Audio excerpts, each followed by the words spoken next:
Hello my friends, yesterday Russians tried to attack Konstantinovka from the Ruzzian, but their attack was completely cancelled by Ukrainian defense forces. Let's watch the video. Here we go with the video itself. As you see, Russians are using even BTRs. They put the drone protection all around, but it doesn't help. Well, this infantry evacuated from this particular BTR. Also, there were Russian tanks spotted. As you can see, the already standard protection, the anti-drone roads which are being welded all across the tank. And you know what our guys are saying, that sometimes they need 20 up to 30 drones to penetrate this stuff. So it's good that initially you stop it, causing infantry to land at the open field environment and operate with the drone drops against those. And later on, with the help of lots of the FPV drones, completely demolish the tank. But the record was 70 drones per one tank. That's what I know. Well, Russians are getting a little smarter. They're following each other with a longer distance. At least from what I see, this particular convoy, it was faster than usual.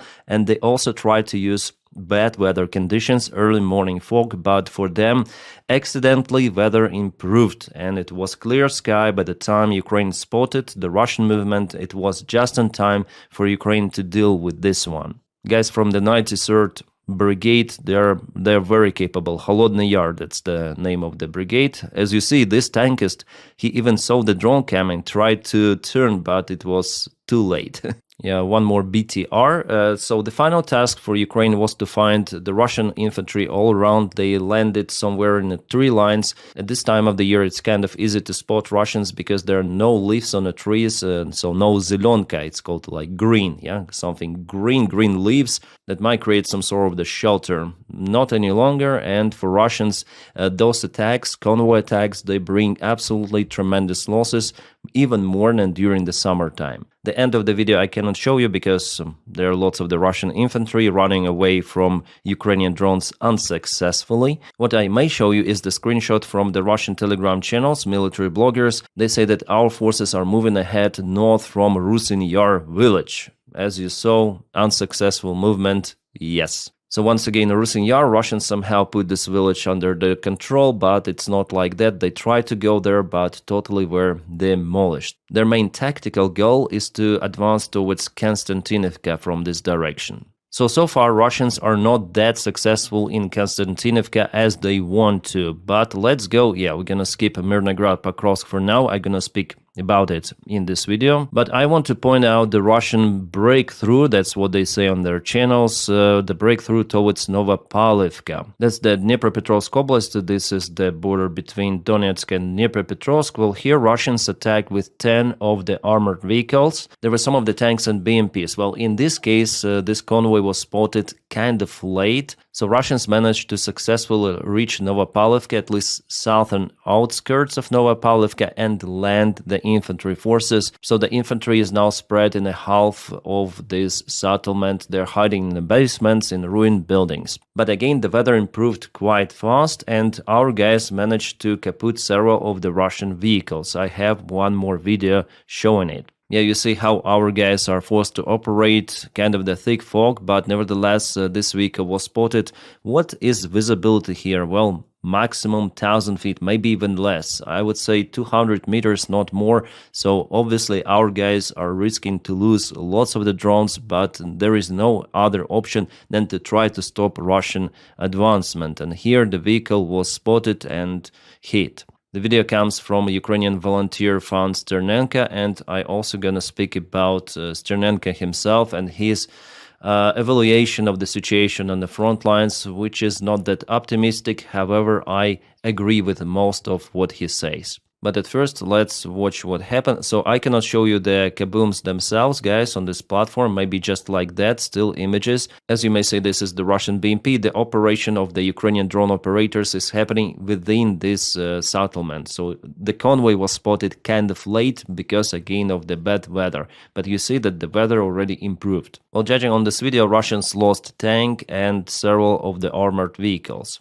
By the way, this tank was cancelled on the way back. Idea for Russians is to go to some of the settlement, land infantry in ruined buildings and basements, then return back and perform the next mid-wave attack. Then again and again, then they create the new bridgehead from that newly occupied village and they may attack further. But you see that the planning was done not ideal for Russians. However, they reached their goal partially, landing the part, at least, of their infantry forces to Novopavlovka. For this reason, it's been covered now in gray color. What is interesting about this attack that Russians put the pontoon bridges here in the small river. It was already confirmed, and they had to spend some of the time for it, again covered by fog. So by the time they made this bridge and went to the village, the weather improved. They were spotted, and Ukraine managed to cause Russians some of the losses, but we are not speaking about complete cancellation of this Russian group. No, it is still presented. Those are not 2-3 soldiers.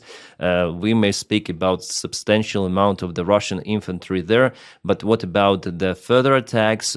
There was one more attempt, but Russians turned away, because Ukraine damaged their vehicles with FPV. So for now, this Russian group is mostly isolated until next Russian attack attempts. All right, now let's go to one of the most difficult directions for Ukrainian army. What is happening in Zaporizhia, Dnipropetrovsk, and Donetsk? This is crossroad, the big part of the front lines, and here Russians are moving every day, getting under control more and more of the villages, creating a threat for Gulai-Pole. And we have the recent update, so it was the day before yesterday, and it is right now. So it's imminent that soon we're gonna see, maybe even this year, the fight for this settlement, which is crucial for Ukrainian defense of Zaporizhia, Gulai-Pole. For Russians, it's gonna be harder than, for example, Pokrovsk, Mirnograd, because here is the war obstacle, the river, and just few of the bridges which they might take to cross it. But as we saw with the Russian advancement in Novopavlovka, they might create some sort of the pontoon bridges under the cover of fog. And December months in Ukraine is also very foggy. Well, at first, to reach Gulai-Pole, they need to cross one more river over here near Zatyshna village, but I think they can do it here, or maybe even use this road to advance to Gulai-Pole. My prediction that in a couple of weeks we're gonna see either this pocket to be increased widely, or Russians attempt to enter to Gulai-Pole itself. They also have attempts to move to Danilivka. Well, they're already in Danilivka. It was confirmed, and even Deep State has this analysis showing that Russians are moving pretty much fast. Why is it happening, guys? Since Ukraine, it seems like a few months ago, deployed kind of capable brigade, 110s. Well, just today I discovered a story that the command of the brigade, it was placed in Gulai-Pole, and Russians used ballistic missiles. Unfortunately, they eliminated the command of Ukrainian brigade entirely. Now there is a new command, unfamiliar with this situation. Plus 110s is also kind of new at this specific direction. So for them it's very hard. They're accompanied by some of the territorial defense battalions, but they're not that capable. They're kind of weak compared to, for example, Azov, 93rd, 25th, 33rd Ukrainian brigades, which are acting in Pokrov's direction. Ukraine mostly concentrated the capable forces over here, with this breakthrough of the Russian army in Dobropila direction, and also to unblock Mirnograd, Ukraine is using very capable forces, including the special forces of GUR. But at the same time, roughly 3 weeks ago, Russia moved their capable forces to this direction, towards Zaporizhia and towards Yalta, and also this village called Zaporizhia. Last month, also Gerasimov himself stated that Russia will be successful in Zaporizhia, and we see that definitely Russians are pretty much successful. They are taking the ground very fast, the fastest movement here of the Russian army since 2022. And to check it out, you don't need to be professor or something. Let's go November, October, let's go to August, August, then they start to propel really fast.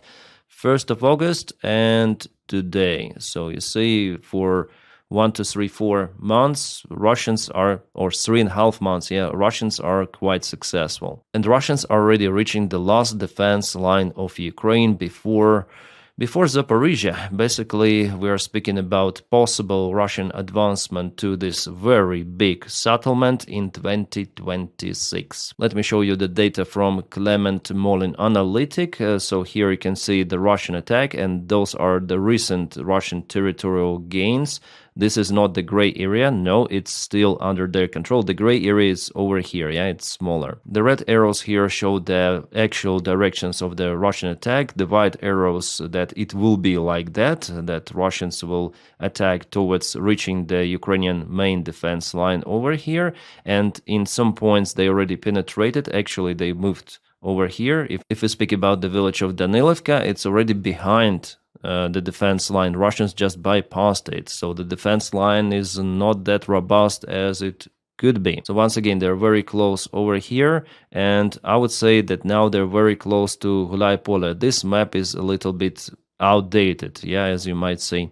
And here from Pokrovsk, there are lots of the water obstacles, and here goes, again, the main defense line. If Russians occupy Gulaipole and penetrate the defense line here, or maybe just in a random place through those villages, or here, they might go to the vast space of fields, very flat terrain, very good for advancements, and here Russians may attack in a matter of maybe even several weeks, 2, 3, they could reach the next defense line of Ukraine, which is very close to Zaporizhia already.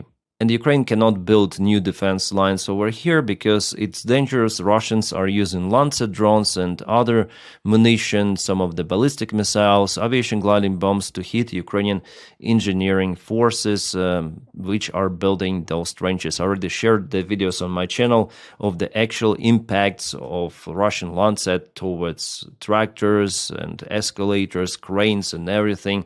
So it's not possible to build those lines out here. It's already too late. So the only possible variant for Ukraine is to reinforce defense of Zaporizhia, because with the current events happening here, I give almost 100% that Russians will go to Zaporizhia. There will be the fight for Zaporizhia next year, maximum in 2025, but I think after all the next year they may break through if they advance that fast. We'll see in the coming weeks the fight for Gulaipole. If Gulaipole falls, yeah, it's gonna be even faster. In this context, I would like to read the remark from our volunteer Sternenko, and he knows what he is speaking about because he communicates and works with our guys on the front lines delivering drones. He's the biggest drone volunteer in Ukraine. So I just want to remark part of his yesterday's statement. He already recorded the video today. I watched it, and where he described the situation in more details.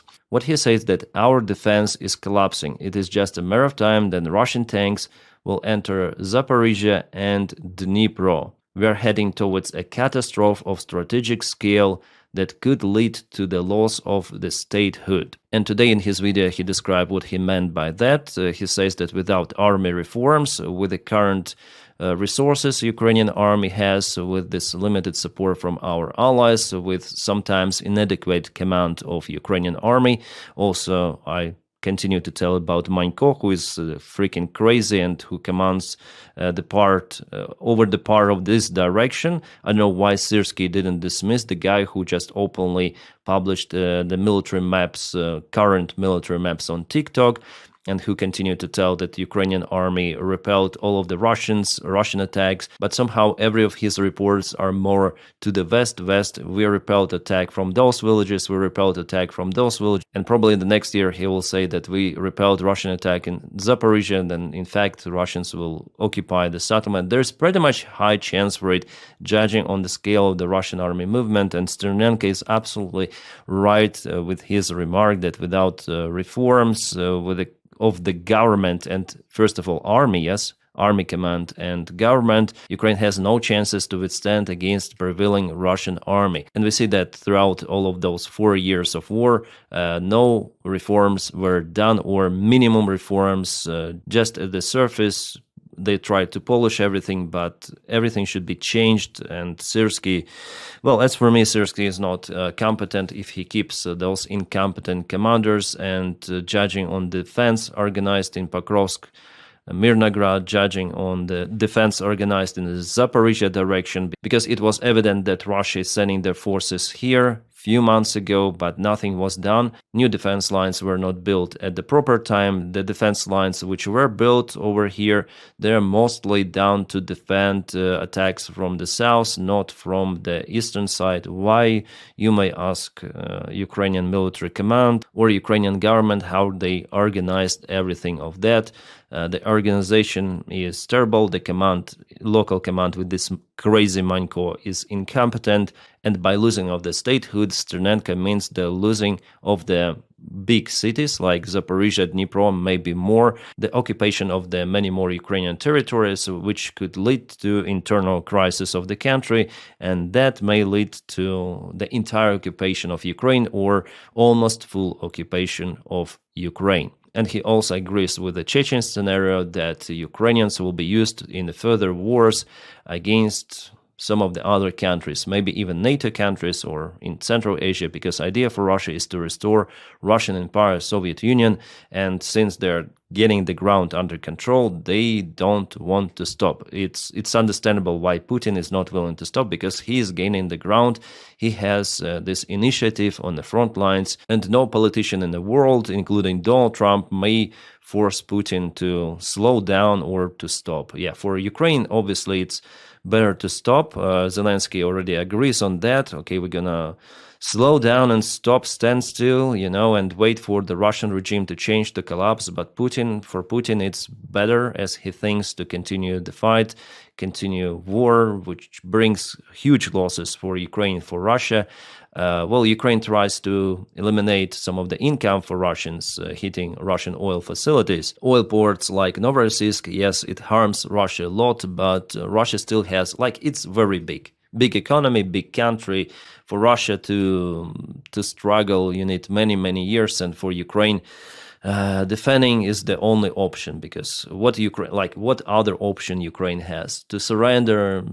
In this case, Russia will implement its torture policy as it was with Stalin, for example. They will deport lots of the Ukrainians, they will jail lots of the Ukrainians, they will cancel, flatline them, and force to fight for Russians in the future wars. And they will try to erase Ukrainian identity, including language, culture, absolutely everything. That's what they are doing in occupied territories. Let's go to the deep state satellite map. So let me draw you my prediction of what Russians will do in the coming days. After Rivnapila, they occupy this village, they'll try to go to this line, and they'll create this pocket, trying to put Pole in the pocket. So then they cross the river, they're gonna pour lots of the reinforcements, and they'll try to attack from the sides, creating this bridgehead. Sorry, it's like this. I'm drawing something strange here. Well, something like this, it will be done by Russians, so infiltrating attempts. That's what they've done in Konstantinivka. Similar, if they have the river, for them it's better to cross it somewhere, and then with infiltration, with sending of the reinforcements, they create bridgehead, and they use this bridgehead for further attacks, and they will try to move straight to Pole, so two of the attacks towards the same settlement. And after occupation of Pole, they're gonna continue the movement. Yes, it's gonna be like that. And at the same time, they're gonna continue their attacks towards this northern area about Pokrovsk. I'm not sure whether they will try to occupy it. For them, I think it's better to secure it, not to waste the forces for the city fights, and continue the movement straight forward towards Zaporizhia. I don't think that the Ukrainian army will be capable to hit them across the river very rapidly or something. So that's natural obstacle. It's kind of wide here. The Vovcha River is not this tiny little river over here. So of course, some of the pontoon bridges are required in case of the bridges destruction, and they already been destroyed. We have the confirmation that Russia destroyed those bridges. So for Ukraine, it's kind of hard to send the forces to cut those Russian attack vectors. All right, now to Mirnograd and Pokrovsk. Here Russia Russia is successful, but Ukraine is withdrawing the forces. It's already evident. If you see this huge gray area, it means that Ukraine is withdrawing the forces, usually in those pockets. So it was 3 days ago, and now it's like that. Russia takes more ground over here, and little by little, Ukraine is concentrating its forces in Mirnograd itself to be ready to jump through this bottleneck as fast as possible at the proper time. I guess it will be bad weather conditions somewhere in the morning, then we'll see. One day I'm gonna update the map and we're gonna see everything of that at first in gray area, then in red. Still the fighting is ongoing for Rodinske. That's the key settlement to maintain control, at least partial control of this bottleneck, and to make the withdrawal of Ukrainian army more or less without significant losses. So that's the plan of Ukraine. The problem that Russia continues its infiltration attempts, and Russian troops were spotted recently over here somewhere, even in this area. Yes, so let me show you the video. Yeah, I cannot show you it fully, but it was filmed by Ukrainian drone operators. There was just Russian infantry on this road. The infantry is no more, but it was geolocated. The presence of the Russian sabotage group was spotted almost 3 kilometers away from the previously spotted Russian positions. So this road from Grishina village to the very important crossroad for Ukrainian army, for bottleneck, really. So Russian army is trying to block Ukrainian presence over here, but from the north it's not possible because Ukraine keeps control over at least the part of Rodinske, but here on the south, Russians may send lots of the infiltration groups to make the way out for Ukrainian army more difficult with losses. Unfortunately, weather is also playing significant role in those Russian sabotage operations. So on this map, you can see this advancement of the Russian army. Yes, they were hit there, completely annihilated, but it doesn't guarantee that there won't be new forces sent by Russia the same road. Yeah, so Ukraine should withdraw the forces. Different color. Ukraine should withdraw the forces here right away, maybe in coming days, 2 days, 3 days, early morning, that there is a fog. Just get out, because Russians are capable to close this bottleneck, actually. Will be capable very soon. And still without establishing control over Donbass, Russia mainly cannot occupy lots of the Ukrainian territories. They'll have to waste thousands and thousands of the army men to get Slavyansk, Kramatorsk, Drushkivka, Konstantinivka, and probably years and years. Maybe that's why they are trying to hit Ukraine at the most vulnerable place, Zaporizhia, where defense is not that great. So they may attack Zaporizhia, Dnipro, the same from this area, and forcing Ukraine to take the capable forces from Donetsk direction to fight over here. And then Russia may reinforce its group to take Slavyansk, Kramatorsk, Drushkivka, Konstantinivka. I guess that could be the plan. Well, anyways, if that advancement was happening from Ukrainian side, we could have said that, oh, that's the very successful Ukrainian counterattack, way better than the failed one in 2023. But unfortunately, it is happening from the Russian side. They move pretty much fast in this southern area, southeast. About Kupiansk, let's go to the place. This is Kharkiv Oblast. There are no any changes for several days, from what I understood. Yeah. Well, if you check out the Michael Center 3 analytic on his map, it shows that the Ukrainian army tries to counterattack in Kupiansk, but at the same time, there are some of the losses of Ukrainian army. Yeah, Russians attacked some of the vehicles and Ukrainian forces on the way. It happened on those railways, which were seen on this video. And also Ukrainian forces were spotted fighting in Kupiansk itself. I guess that the counterattack which Ukraine performed from Tishenkivka village, it mainly failed. Russia is moving from this direction. They're closing this pocket, and I would say that for Ukraine it's better to leave this area right now. Then the Russian forces are pretty much far away and they're not using drones that effectively. So I think it's better to leave behind all of those villages. Otherwise, the losses could be could be big. And that's what Russians did in Kherson Oblast. Yeah, from the political perspective, they left the biggest city they were able to occupy since the beginning of the war, but they tried to save their army, actually. Then they have more of the army, man. Here, Ukraine also should save its people, and for Ukraine, knowing the current realities, then there are many of the soldiers live in Ukrainian army. Well, because of multiple of the reasons, mainly because of the problems within Ukraine. Also lack of the military support, but the main issues are within Ukraine itself. Again, military command, and the Ukrainian government, the recent events, so it's broken. The trust from society towards government is broke. So the situation for Ukraine, even though Russia is still propelling not as fast as in 2022, but in general, this demoralization of Ukrainian society, demoralization of Ukrainian army is higher than it was in 2022. So, unfortunately, it's not the good time for those corruption scandals, but they appear, and the problem is not the corruption scandal and that anti-corruption bureau is doing its job. The problem that it happened, okay, and close friends of Zelensky involved. So that leads to lack of the trust, and military command of Ukraine is also not so great. So if you put one on top another, you create this perfect storm situation for Ukraine, and the perfect opportunity for Russians to gain more territories. Kind of briefly, guys, I'm telling you the situation as it is. It's not very optimistic. As you saw, our guys are still fighting.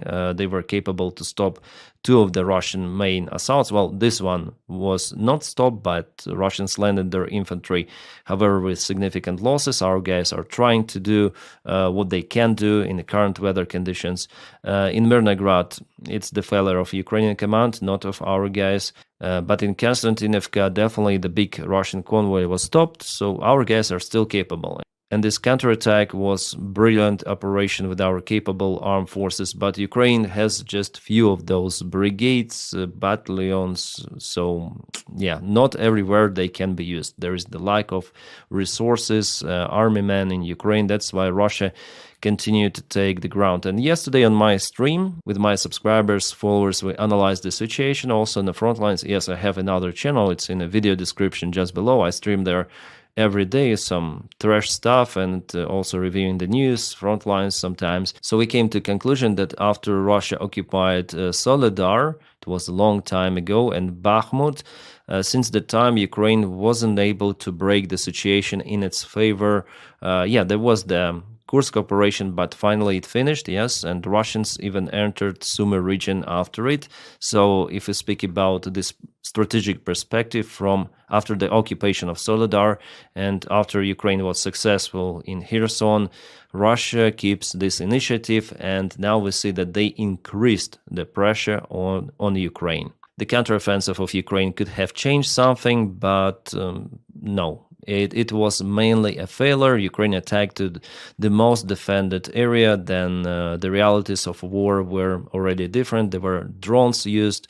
So Ukraine basically failed with that, unfortunately. And the thing that I don't see any sort of the changes or perspective for those changes to occur, I see that it's worsening for Ukraine. Also with the military support, by the way, yesterday there were the news published that Europe intensified even the purchases of the Russian natural gas, and they paid Russia billions of euros for that. So from one side, they support Ukrainian army, Ukrainian economy, but on the other hand, they purchase more of the Russian fossil fuels. Well, thanks to Slovakia, Hungary, but Europe cannot do anything with those countries. And not just Slovakia and Hungary are purchasing those, Also, Russian oil is actively purchased by the vast part of the European Union countries. So the trade continues, and so this war is pretty much strange, as for me. We either fight against this dictatorship regime for the free world and democracy, or what are we doing?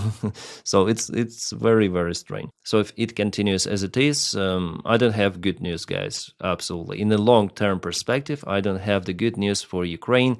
Also, I'm sure that there are no good news for Russia. I'm sure that Russia will be disintegrated, but Ukraine has the chances to be, let's say, not defeated completely, but to lose lots of the territories before that collapse of the Russian Federation could happen. Well, like the worst case scenario for Ukraine, that it will be mainly occupied, yeah, by Russia some years ahead, but it will not lead to defeat of Ukraine. There will be some sort of the partisan war like it happened in Afghanistan or something. So the part of Ukrainians will be occupied and Russians will try to erase their identity, but part of the Ukraine will continue its partisan war. So for Russia, it's going to be also pretty much hard, but they will try to eliminate those revolution spots, fire spots.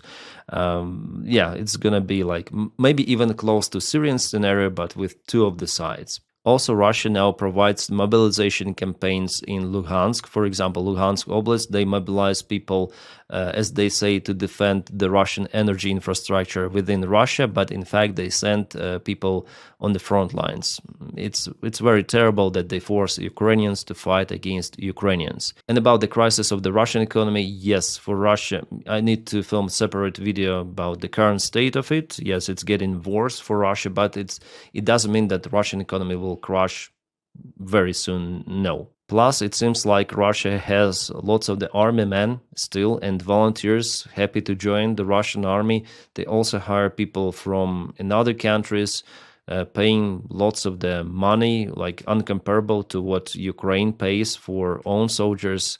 That's why they still have this resource, and I predicted actually the last year that Russia this year may mobilize some of the soldiers, like open mobilization without any money, as they did in 2022, but de facto they have military men still coming and fighting, especially then they are brainwashed by this Russian propaganda. They are shown on Russian TV that they're only winning, that all of the deaths, they are just occasional. Ukraine has more losses, and Russia takes the ground, so they see they're winning and they're coming to join the Russian army. So maybe I should stop telling about the mobilization in Russia, because I'm quite surprised, yeah, that they still have army men. Despite all of their losses, it is crazy, but they're still joining. In Ukrainian army, with that one, it's very bad, and also it's the part of Ukrainian government policy that it just demilitarized its own people. I mean, the Ukrainian government itself. Anyways, we'll see. I guess still Ukraine has no other option than to fight. Otherwise, Russia will just occupy and apply what they usually apply on occupied territories: terror, prisons, and further war. My friends, stand by for one more video today. It's gonna be not about Frontline's review, but about the news relative to Ukraine, and not only.